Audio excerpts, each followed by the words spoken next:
우리 오늘 오후에는 이렇게 한번 인사해 볼까요? 성도의 인생은 아름답습니다. 인사 한번 해보겠습니다. 성도의 인생은 아름답습니다. 성도의 인생은 아름답습니다. 성도의 인생은 아름답습니다. 아멘. 성도의 인생이 아름답다는 것은 어떤 의미일까요? 옆에 있는 분의 존재가 아름답다는 이야기입니다. 옆에 있는 분들과 인사하겠습니다. 당신 참 아름답습니다. 인사하겠습니다. 당신은 참 아름답습니다. 당신은 참 아름답습니다. 당신은 참 아름답습니다. 아멘. 우리의 고백뿐만 아니라 실제로 우리의 삶이 하나님 앞에서 아름다운 삶을 만들어가는 복된 하루가 되고 또 우리 인생이 되기를 소망합니다. 어떤 말이나 또 사물의 뜻을 명백하게 밝혀서 규정한다 하는 것을 우리는 정의한다라고 이렇게 이야기합니다. 어떤 것을 정의한다라고 할 때 이렇게 쓰는데요, 어떤 것에 대한 나름의 정의를 가지고 있다라고 하는 것은 내 안에 그것을 정의할 만큼 명백히 밝혀서 규정할 만큼 기준을 가지고 있다는 것을 의미합니다. 성도의 삶에 있어서 분명한 기준이 있습니다. 그게 뭐지요? 두말할 것 없이 하나님의 말씀입니다. 하나님의 말씀은 우리의 삶의 기준이 되어서요, 그 말씀으로 어떠한 것들을 명백히 규정하여서 우리는 그것들에 대해서 분명한 정의를 가지고 살아갈 수 있다는 겁니다. 인생을 살아가면서요, 그리고 나이가 먹을수록 또 신앙의 연차가 점점 늘어갈수록 우리는요 더욱더 분명하게 정의해 놓아야 되는 대상이 있습니다. 많은 것들이 있지만요, 오늘 말씀에 비추어서 두 가지만 먼저 생각해 보면요, 우리는 성도라는 이름으로 하나님의 말씀이라는 기준으로 인생에 대해서 어떻게 정의를 내리고 있습니까? 그리고 고난, 고통, 시험, 환난에 대해서 어떠한 정의를 내리고 있으십니까? 이 두 가지에 대한 정의를 어떻게 내리느냐에 따라서요, 인생이 달라지고 인생 가운데 필연적으로 겪게 되어지는 이 고통의 시간들이 완전히 다르게 해석되어집니다. 성도의 인생을 정의할 수 있는, 하나님의 말씀으로 정의할 수 있는 단 한 단어가 있습니다. 뭘까요? 성화입니다. 영어로는 sanctification이라고 하는데, 성화를요, 우리 성도의 인생을 말씀을 기준으로 표현하고 정의하면 성화라고 이렇게 말할 수 있습니다. 성화는요, 말 그대로 점점 더 하나님을 닮아서 거룩해져 나가는 과정이다, 그것이 우리의 인생이다 라고 하는 정의입니다. 이렇게 성화라고 인생을 정의한 아주 잘된 구절이 하나 있습니다. 데살로니가 전서 5장 23절 말씀인데요, 앞에 화면 보고 우리 함께 읽어보겠습니다. 시작. 평강의 하나님이 친히 너희를 온전히 거룩하게 하시고 또 너희의 온 영과 혼과 몸이 우리 주 예수 그리스도께서 강림하실 때에 흠없게 보존되기를 원하노라. 아멘. 이 말씀에 보면요, 성화 곧 우리의 인생을 이렇게 딱 정확하게 정의하고 있는데, 첫 번째 뭐냐면 성화의 주체입니다.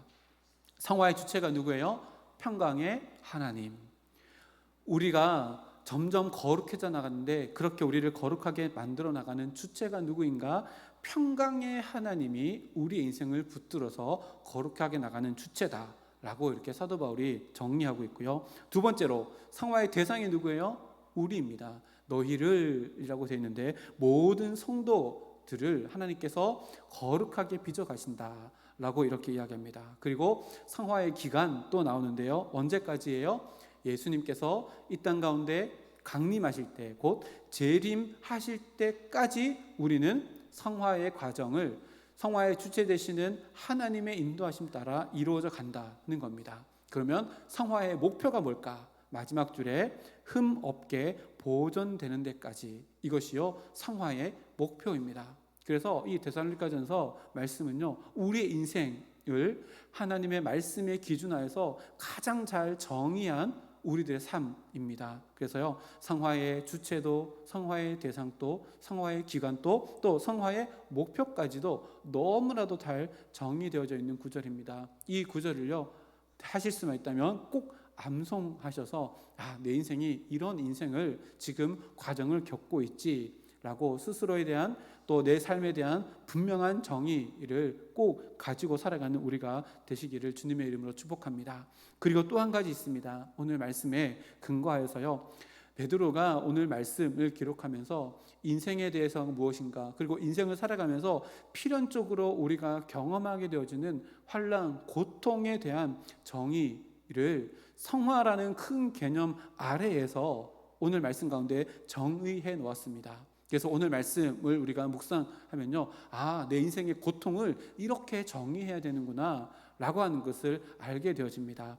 총 6가지인데요 함께 하나씩 살펴보겠습니다. 먼저 6절 7절 말씀 우리 다 같이 다시 한 번 더 읽어보겠습니다. 시작. 그러므로 너희가 이제 여러 가지 시험으로 말미암아 잠깐 근심하게 되지 않을 수 없으나 오히려 크게 기뻐하는도다. 너희 믿음의 확실함은 불로 연단하여도 없어질 금보다 더 귀하여 예수 그리스도께서 나타나실 때에 칭찬과 영광과 존귀를 얻게 할 것이니라. 아멘. 여기 보니까요, 이 두 구절을 가지고 우리가 인생을 살아가면서 필연적으로 마주하게 될 고통의 시간들에 대해서 어떻게 정의해 놓아야 되는지에 대해서 베드로가 잘 기록하고 있는데, 첫 번째가 뭐냐면 여러 가지, 고통은 여러 가지다 라고 이렇게 정의합니다. 이 여러 가지라고 하는 단어가요, 포이킬로이스라고 하는 헬라어 단어인데, 이 단어 의미가 재밌습니다. 다양한 색상의 다채로운 색상이다 라고 하는 의미를 이야기합니다.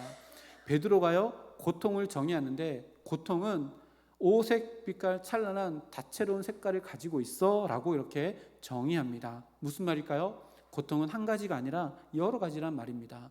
건강의 문제, 경제적인 문제, 관계의 문제, 이런 문제들 너무나도 다양한 색깔을 가지고 있다라고 베드로가 고통에 대해서 이렇게 정의합니다. 근데요, 우리가 이것을 그냥 볼 게 아니라요, 다양한 색깔로 이야기했다는 것은 무엇이 아니란 얘기예요. 우리에게 다가오는 고통은 아무런 색깔이 없는 그저 회색의 음영만 있는 흑백이 아니라 칼라 사진과 같다라고 하는 것을 이야기합니다. 흑백은요, 물론 흑백 사진도 아름다움이 있지만 다채로운 색깔이 없어서 화려하지 않습니다. 그러나 우리에게 다가오는 고통은 화려함을 품고 있는 다채로운 것이다, 다양한 색깔들을 가지고 있다라고 이렇게 베드로가 고통을 정의합니다. 우리는요, 고통이 찾아오면 고통을 회색으로 받아들입니다. 회색으로 받아들였다가요, 고통이 깊어지면 어떻게 돼요? 점점 어두워져서 모든 색깔들이 다 검게 되어져 나가는 것이라고 우리는 고통을 정의합니다. 그런데 베드로는요, 그렇게 정의하지 않고 고통은 어두움, 검은색, 회색이 아니라 아름다운 색깔들을 품고 있다, 이것을 깨달았으면 좋겠다. 성화라고 하는 큰 인생의 그림 밑에 다가오는 고통은 아름다운 색깔이다 라고 이렇게 정의합니다. 그리고 두 번째, 고통에 대해서 어떻게 생각하냐면, 고통은 잠깐의 시간이다 라고 이렇게 기록합니다. 잠깐 근심하게 될 것이다 라고 이렇게 이야기하는데요, 이 잠깐이라는 단어, 올라곤이라는 단어도요, 한글말 그대로 얼마 되지 않는 매우 짧은 시간을 이야기합니다. 즉 성화라고 하는 삶, 인생의 성화라고 정의하게 되면 그 안에 필연적으로 다가오는 고통은 하나님의 영원한 나라의 시간표에 빗대어서 보면 너무나도 짧은 찰나의 순간이다, 이렇게 고통을 정의하며 살아가라 라고 권면합니다. 그런데 우리에게 고통의 순간이 다가오면요, 고통은 짧게 느껴지지 않습니다. 왜 그럴까요? 왜 고통의 시간이, 베드로는 짧다라고 이야기하지만 왜 우리는 이 고통의 시간을 길게 느낄까요? 고통의 깊이 때문에 그렇습니다. 고통이 깊어지면 깊어질수록 우리는 그 시간이 길다라고 생각하고 또 착각하기 때문에 그렇습니다. 베드로는요, 이야기합니다. 고통은 깊어질 수는 있지만 길지는 않다. 어떤 시각이 있기 때문일까요? 하나님의 영원의 시각에서 깊어지는 이 고통의 시간을 짧은 시간, 찰나의 순간으로 바라보는 하나님의 시각, 영원의 시각 가운데 고통을 재정의한 것입니다. 그러니 우리의 삶 가운데 다가오는 고통의 순간들은요, 깊어져서 점점 어두워져서 끝도 없는 굴 속으로 들어가는 것처럼 느껴져서 아무런 색깔도 보이지 않고 빛도 보이지 않고 마치 엄청 긴 시간들을 보내는 것 같지만, 그때 뭘 해야 되는 거예요? 고통에 대해서 성화라는 인생의 정의 밑에 고통을 재정의하면 이것은 깊어질 수 있지만 길어지진 않는다. 왜? 내 인생은 영원의 인생 가운데 지금의 이 고통의 순간은 짧을 수밖에 없는 시간이다. 그러니 뭘 이야기하는 거예요? 충분히 견뎌낼 수 있고 이겨낼 수 있는 시간이 이 고통의 시간이다 라고 생각하고 잠깐 근심할 수 있다는 것을 고통의 새로운 정의로 두고 살아가라 라고 우리들에게 이야기합니다. 그리고 세 번째는요, 베드로는 고통을 오히려 큰 기쁨으로 전환되어지는 것이다 라고 이렇게 정의합니다. 6절 하반절에 그 얘기가 나오지요. 오히려 큰 기쁨이 되어진다 라고 이렇게 이야기합니다. 성화의 삶 안에서 고통은 아픔으로 귀결되어지지 않는다. 아픔이 아니라 그 아픔을 넘어서는 기쁨의 환희로 귀결되어진다. 완전히 전환되어질 것이다. 이것이 성화의 신비고 성화 안에 담겨진 고난의 신비이다 라고 이렇게 베드로가 고난에 대해서, 고통에 대해서 새롭게 정의하고 있습니다. 베드로는요, 성화의 삶 가운데 참으로 많은 고통이 있었습니다. 베드로가 느꼈던 고통이 어떤 고통일까요? 생각해 보십시오. 예수님을 오해하면서 오는 많은 고통들이요 베드로에게 있었습니다. 오죽했으면 예수님이 멱살 잡고 끌어들이며 예수님 십자가 지시지 마십시오 할 만큼 했을까요? 또 예수님을 부인하고 도망쳤던 기억으로부터 굉장히 아픈 고통을 가지고 있었습니다. 빈 무덤을 보고도 예수님을 믿지 못하여서 모든 문들을 닫고 두려움 가운데 있었던 그런 고통들도 있었습니다. 참으로 많은 고통들이 베드로의 마음 가운데 있었지만 부활하신 예수님을 만나고 부활하신 예수님과 사랑의 대화를 나누고 난 이후에 그 모든 고통은 이제 바뀌어서 기쁨이 되었고, 그 기쁨으로 말미암아 성화의 삶 가운데 찾아오는 모든 고통을 이겨내고 견뎌내는, 십자가에 거꾸로 달려 순교의 순간을 맞이하면서도 웃었던 베드로의 모습들로 우리들에게 이렇게 전해집니다. 성화의 삶, 곧 예수님을 닮아가는 인생의 과정에서, 그래서 고통이라고 하는 것은 깊어진 만큼 예수님을 더 깊이 있게 만나는 자리가 되어지고, 그것이 오히려 바뀌어져서 고통으로 귀결되는 인생이 아니라 기쁨으로 전환되어지는 인생을 살아가게 될 것이다. 그러니 고통을 아픔이라 정의하지 말고 아픔을 넘어서는 기쁨의 순간이다, 과정이다 라고 정의하며 살아가라 라고 우리들에게 이렇게 가르쳐줍니다. 그리고 네 번째 7절로 넘어오면요, 베드로는 네 번째로 고통을 이렇게 정의합니다. 불순물을 제거하는 연단의 시간이다 라고 이렇게 정의합니다.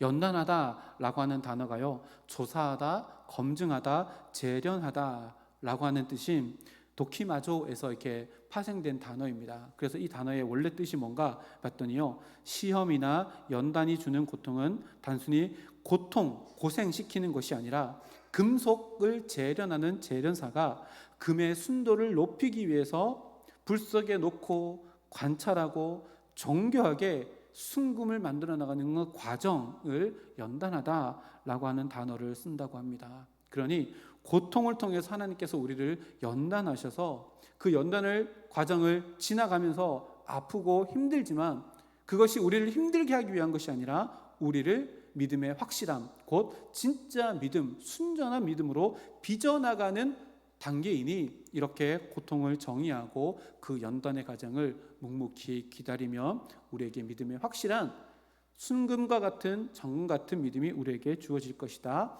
라고 이렇게 베드로가 고통을 새롭게 정의합니다. 그리고 다섯 번째 정의입니다. 다섯 번째는요, 이 고통은 칭찬과 영광과 존귀를 얻게 할 것이라고 이렇게 정의합니다. 베드로는 시험, 그리고 근심, 고통, 이런 모든 아픔들, 고통들은 성화의 도구가 되어진다라고 이렇게 말하고 있는 겁니다. 그래서요, 고통이 하나님의 손에 들려지면 성도에게 있어서는 아픔으로 끝나지 않냐고 불순물을 제거하는 용광로를 거쳐서 믿음의 확실한 진짜를 얻게 되어지는데, 그러면 예수님께서 이 땅 가운데 다시 오시는 그 재림의 때에 하나님의 심판대 앞에 섰을 때에 우리에게 이 고통이 우리에게 안겨주는 것이 뭐냐? 하나님으로부터 오는 칭찬과 영광과 존귀함으로 되갚음되어지는 놀라운 역사가 이 고통을 통해서 너희들의 삶 가운데 세워지게 나가게 될 것이다 라고 이렇게 5가지로 베드로가 고통을 재정리합니다. 곱씹어 보십시오. 이 모든 고통들을요, 우리가 이렇게 정리하고 살아간다면 고통은 우리가 힘들고 어려워서 하나님 저한테 아픔 주지 마십시오, 무통의 삶을 살아갈 수 있도록 도와주십시오, 기도할 것이 아니라 하나님 고통 가운데도 이렇게 정의함으로 말미암아 하나님께서 나를 빌어가시고 하나님께서 나를 이끌어가시는 삶을 살아갈 수 있도록 도와주십시오, 기도의 제목이 바뀌어져 나가게 될 것입니다. 그리고요, 또 한 가지가 있습니다. 안타깝게도 이 마지막 한 가지는요, 한글 성경에는 기록되어져 있지 않습니다.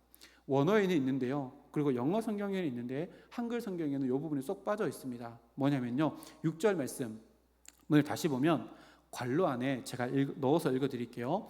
그러므로 너희가 이제 만약 필요하다면 여러 가지 시험으로 말미암아 잠깐 근심하게 될지 않을 수 없으나 오히려 크게 기뻐하는도다.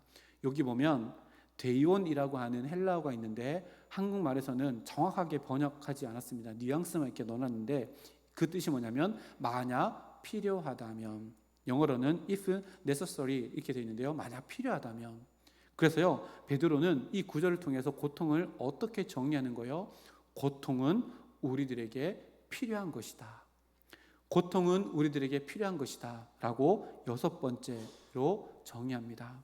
성화의 삶에 있어서 고통은요, 시련 그리고 근심 같은 것들은요, 우리에게 삶에 다가올 때에 절대로 무의미한 사고가 아닙니다. 무의미하다는 것은 의미가 없다는 거잖아요. 사고는 뭐예요? 사고, 우연이라는 겁니다. 우연스러운 사고, 의미 없는 사고, 우연이 아니라는 말입니다. 왜 그럴까요? 하나님의 백성의 삶에는요, 절대로 우연이 없기 때문입니다. 왜요? 우연이라는 시간, 공간이 하나님의 통치 안에서 예외가 없기 때문입니다. 모든 인생의 순간순간들이요, 하나님의 섭리 안에서 일어나는 일이기에 의미 없는 순간들이 없고 또 하나님의 계획 없는 순간들이 우리의 삶 가운데 없기 때문입니다. 그래서요, 베드로는 뭐라고 이야기해요? 고통은 우리의 삶 가운데 반드시 필요한 것이다. 하나님께서 고통을 통해서 우리들의 삶 가운데 만들어 가실 것이 있기 때문에 우리들에게 반드시 필요한 것이다 라고 이렇게 이야기합니다. 세상 사람들은요, 고통 없는 인생을 꿈꿉니다. 그러나 우리는 고통 없는 인생이 아니라 고통을 통해서 하나님을 더 많이 알아가는 성화의 삶을 살아갈 수 있다는 것을 사도 바울이 이렇게 이야기하고 있는 겁니다. 큰 돌이 있습니다. 위대한 작가가 이 큰 돌에서 아름다운 작품을 만들기 위해서는요, 망치를 들고 정을 들고 그 돌을 깨지 아니하면 절대로 그 돌은 그저 돌일 뿐이지 작품이 될 수 없습니다. 우리의 삶도 마찬가지입니다. 우리가 예수님의 십자가의 보혈로 피로 말미암아 의롭다 칭함받아서 하나님의 백성이라고 하는 원석은 되었지만 작품이 되기 위해서는 아픔, 고통의 순간들을 통해서 조각가 되신 하나님께서 내 삶 가운데 모진 부분들, 필요 없는 분들을 깎아내는 이 작업은 반드시 필요하다라고 베드로가 우리에게 고통은 필요한 것이다 라고 이렇게 정의합니다. 베드로 전서를요, 최초로 받아봤을 첫 번째 수신자 독자들이었던 이 소아시아에 흩어져 있던 백성들, 그 하나님의 백성들은요, 로마로부터 사회적으로 정치적으로 압박을 받았을 뿐만 아니라 자기가 예수님을 믿는다는 것 때문에 그 동네 무리들에게서도 다 배척당하고 아픔과 시련을 겪고 있던 시대였습니다. 그런데요, 베드로는 그렇게 고통을 겪고 있는, 믿음 때문에 고통을 겪고 있는 그 모든 성도들에게 고통에 대해서 새롭게 정의해 줌으로 말미암아 고통은 우리들에게 꼭 필요한 거야. 고통은 잠깐일 뿐이야. 무의미한 시간들이 아니야. 너희들이 정금같이 빚어지는 순간이요, 장차 너희들이 하나님 앞에 섰을 때 칭찬과 존귀함을 받게 되는 과정일 뿐이야. 이렇게 정의하고 살아갈 때 너희의 고통은 의미 있어지고 그 고통 가운데 하나님을 더 깊이 있게 만나서 그곳 가운데 하나님의 영광을 드러내는 인생을 살아가게 될 것이야 라고 이렇게 베드로 전서를 기록하고 있는 겁니다. 팀 켈러 목사님이 쓰신 고통을 말하다 라고 하는 책에 보면요, 고통은 우리들 삶 가운데 반드시 필요한 것이며 이 고통의 해석은 세상 사람들이 말하는 고통 해석과 그리스도인들이 말하는 고통 해석은 전혀 다르고, 그리스도인들이 해석하는 고통의 정의를 가지고 살아간다면 삶은 너무나도 아름다운 채색되어지는 하나님의 작품이 될 것이다 라고 이렇게 이야기합니다. 말씀 맺으면서요, 한 가지 이야기 들려드릴게요. 스트라디바리우스라는 단어가 있습니다. 들어보셨습니까? 되게 어색하지요. 스트라디바리우스는요, 사람 이름이기도 하고 현악기를 총칭하는 이름이기도 합니다.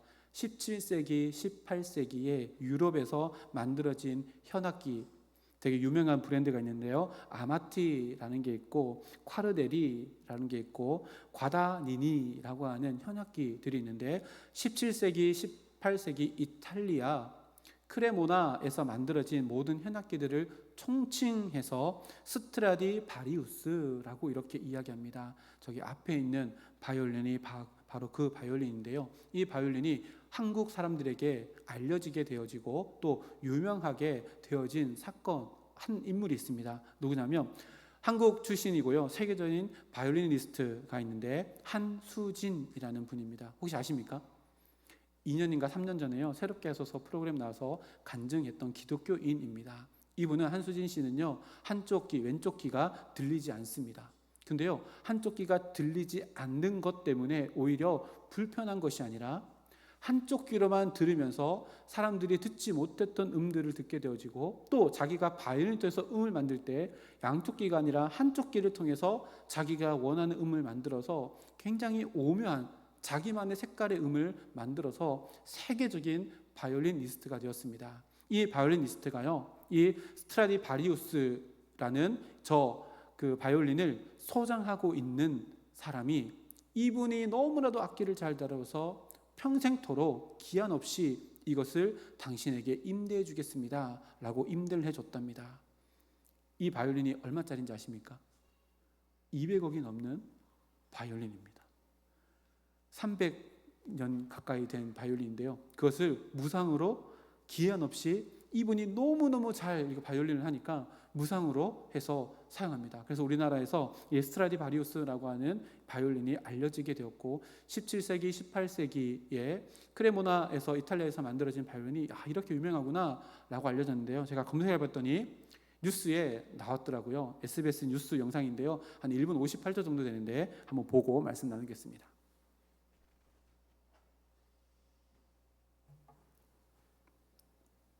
300년이 훌쩍 넘은 이른바 명품 바이올린이 최근 다양한 연주회에서 관객들을 만나고 있습니다.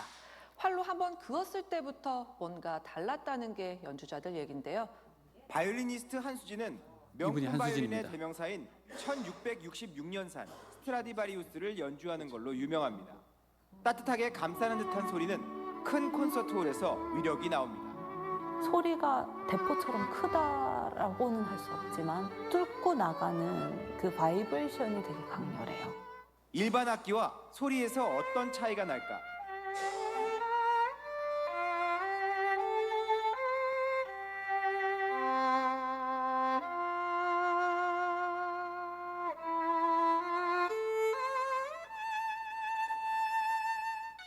영국에서 만난 후원자 덕분에 이 명기를 기한 없이 연주하게 됐습니다.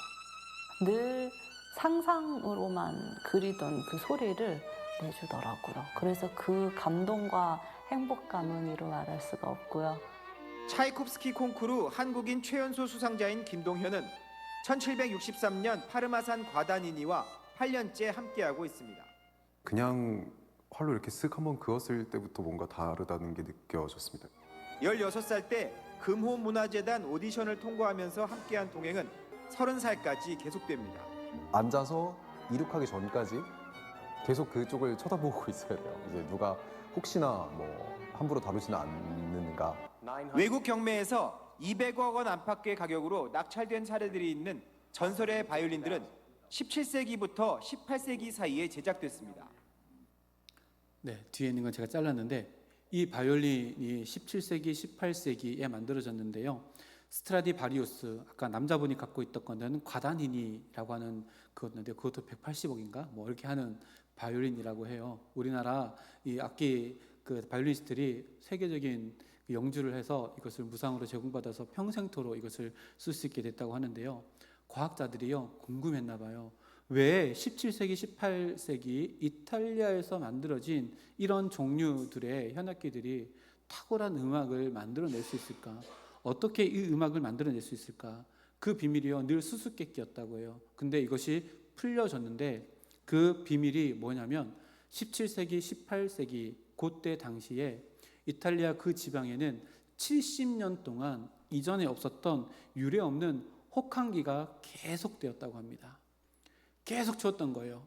너무너무 추웠던 거예요. 그래서 그때 당시에 자라났던 나무들은 나이테가 점점점 촘촘해지고 나무의 그 밀도가 점점 더 단단해지고 그 나무를 가져다가 수분을 다 빼고 만든 악기가 17세기, 18세기에 만들어진 현악기 스트라디바리우스 뿐만 아니라 과다니니 이런 악기들이라고 합니다. 그래서 이 나무가 혹한기를 거쳐가면서 단단해져 갖고 또 조밀조밀해져 가서 이 단단함에서 나오는 울림이 다른 악기들과 전혀 다른 소리, 급이 다른 소리를 만들어내는구나 라는 것을 과학자들이 이렇게 발견해냈다라고 합니다. 우리의 삶에도요 그대로 대입되어집니다. 하나님은 성도들인 우리들의 성화의 삶에도요 혹독한 겨울과 같은 고통의 시간들을 우리들에게 허락하실 수 있습니다. 우리의 삶 가운데도 고통이 찾아온단 말입니다. 그러나 그 모든 아픔들과 혹독한 겨울과 같은 고통은요 무엇을 더 단단하게 해요? 우리들의 믿음을 더욱더 단단하게 해서 더 아름다운 찬양으로 하나님께 영광 올려드릴 수 있는 삶의 악기를 우리들의 삶 가운데 쥐어주시기 위한, 우리의 삶을 빚어가시기 위한 하나님의 방법이라고 적용해 볼 수 있습니다. 실제로요 C.S. 루이스가 성도의 삶을 이렇게 표현합니다. 하나님은 우리를 단순히 보기 좋은 나무로 두지 않으시고 가장 아름다운 찬양을 연주할 수 있는 단단한 악기로 빚기 위해서 고난의 계절을 통과하게 하십니다. 지금 당신의 삶에 몰아치는 추위는 당신의 영혼을 가장 깊은 울림을 가진 성전으로 만드시는 하나님의 섬세한 손길입니다.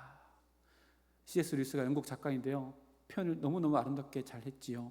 하나님께서요 우리 삶 가운데 혹독한 겨울과 같은 이런 시기를 통과시키시는 것은요 우리를 통해서 더 깊은 울림이 있는 스트라디바리우스 같은 악기와 같이 정말 깊은 울림이 있는 하나님을 찬양하는 악기로 세우시기 위한 섬세하신 손길이다라고 이렇게 고백합니다. 우리의 삶 가운데요 고통이 찾아올 수 있습니다.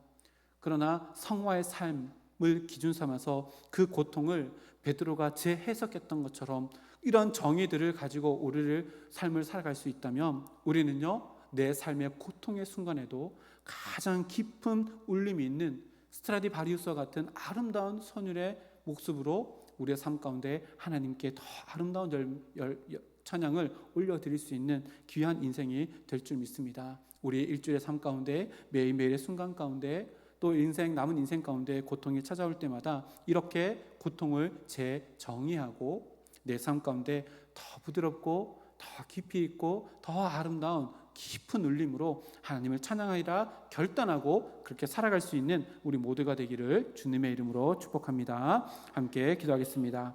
하나님 감사합니다. 오늘 또 저희들 베드로전서 말씀을 통해서 인생에 대해서 또 고난에 대해서 재정리할 수 있는 귀한 시간을 허락해 주심을 감사드립니다. 하나님 혹독한 겨울을 지낸 나무의 그 아름다운 단단함과 또한 그것을 통해서 만들어진 악기가 더 깊이 있는 아름다운 선율의 음악을 만들어내는 것처럼 고통이 우리의 삶을 하나님께 더 깊이 있는 울림이 되는 찬양을 만들어 간다는 것을 오늘 말씀을 통해 깨닫습니다. 하나님 우리의 삶이 정말로 하나님을 찬양하는 아름다운 인생이 되어질 수 있도록 고통을 재해석할 수 있는 능력과 지혜를 우리들에게 허락해 주셨고 힘들고 어려울 때 그것을 물려달라고 기도할 뿐만 아니라 하나님 이 고통을 통해서 나를 빚어가시는 하나님과 더 깊이 있는 교제와 만남의 시간이 있기를 소망합니다. 기도할 수 있는 저희들 되어질 수 있도록 주님께서 함께하여 주시옵소서. 모든 것 감사드리며 예수님의 이름으로 기도드립니다.